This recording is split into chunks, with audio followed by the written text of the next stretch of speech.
They were in the same country, shepherds abiding in the field, keeping watch over their flock by night.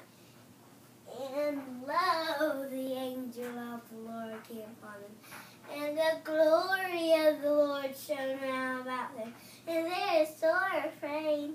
And the angel said to him, Fear not, for behold, I bring you good tidings of great joy, which shall be to all people.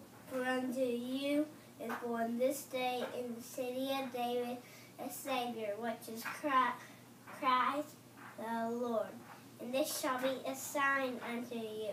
You shall find a babe wrapped in swaddling clothes, lying in a manger.